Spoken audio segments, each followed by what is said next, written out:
Itadakimasu. Good morning mga kasidlay. For today's video tayo ay manggagatang pakbet galing sa ating farm. Kaya tara, samahan nyo akong mamitas.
Natin guys.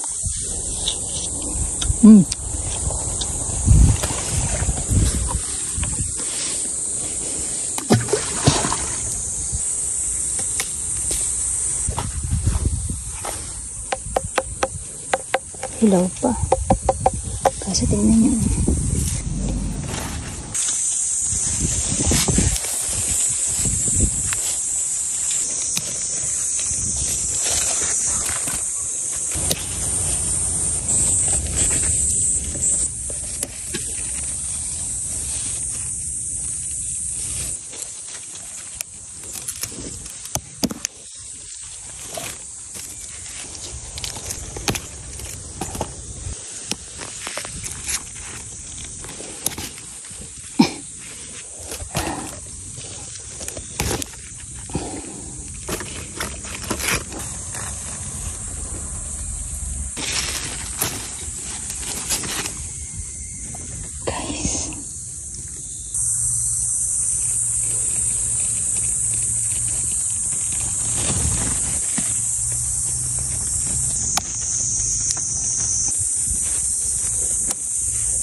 Ooh. At dahil sa tindi ng init guys, pati yung cellphone natin ay bumigay na kaya hindi natin nakuhanan yung ating pagkuha ng mga kamatis at iba pang gulay katulad ng sili.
Napakaganda ng kulay niya, guys.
So, ayan na guys, yung ating tortang talong. Syempre, hindi nawawala dahil paborito yan ni Ate Aska. At yung ating ginatang gulay. Plus, syempre, may kanin tayo. Eh, nag-start na nga ako kasi nakalimutan ko. Magbibideo nga pala tayo. And then, syempre, yung hindi mawawala, yung ating pipino salad na lagi natin ginagawa. Ayan.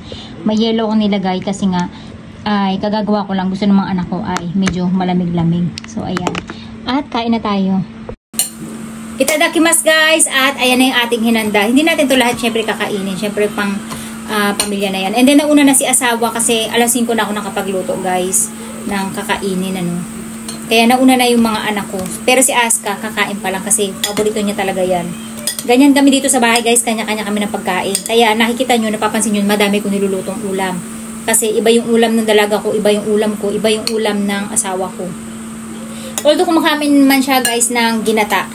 Kaya lang ay ayoko naman siya kasi sanayin sa pagkain ng Filipino food. Hindi rin ako masyado mahilig na sa Filipino food. Kaya minsan lang ako magluto. Ngayong summer lang at kapag kami bisita lang ako. Itadakimasu! Ang sarap ng sitaw natin, besh. At dahil dun sa corn natin, tumamis yung sabaw natin masyado. Bakit wala akong kapitbahay na Pinay? Ayan, ang dami ng sitaw natin, guys.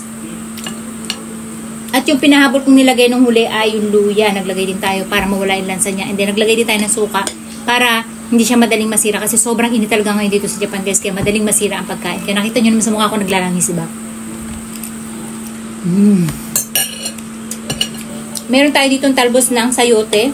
Dahil nagtanong ako kung nakakain ba siya. Ayan, nanguha tayo ng talbos ng sayote. And titikman natin kung ano ang lasa ng sayote. Kasi parang ang sarap-sarap niya guys kapag ka namimitas ako lagi ng gulay. Nakikita ko yung sayote. Ang lambot-lambot ng itsura niya. Ito yung dahon ng sayote. Tikman natin siya without kanin.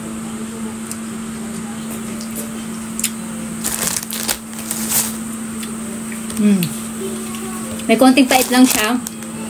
Pero masarap. At hindi siya matigas, malambot. Kaya yung talbos na kinuha ko.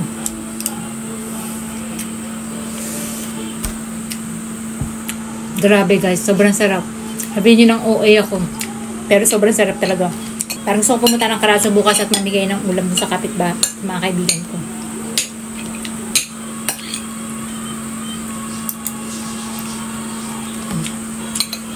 Yan pala yung puti natin. Yan pala yung puti natin. Fresh pa. May konting pait pa siya. Kasi sa gulay guys, ayoko talaga ng malapsa. Gusto ko yung nalalasahan ko pa yung pagkahilaw niya at yung lutong niya. Ang sarap ng sitaw natin guys. Grabe. Ang sarap nila. Ang sarap ng kain natin guys. Ang sabaw nung talong natin. Yung sabaw natin guys, napakasarap. Kasi iga. Manamis-namis at gatang-gata yung lasa niya. Plus, nalalasahan natin yung luya and then konting suka. Tapos, maanghang siya kasi nilagyan natin siya ng chili powder.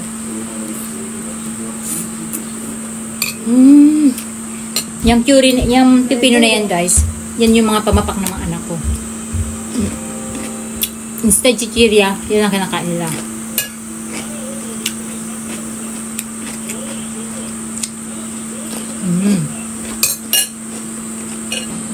Tapos yung tortang talong natin. Tikman din natin.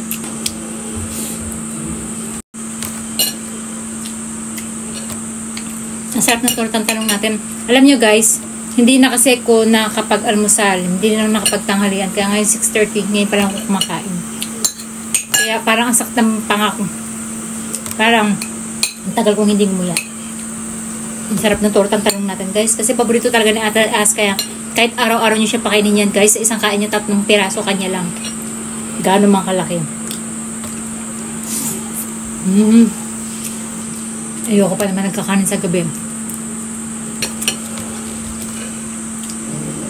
Kung sa seryoso mo na yung lola nyo,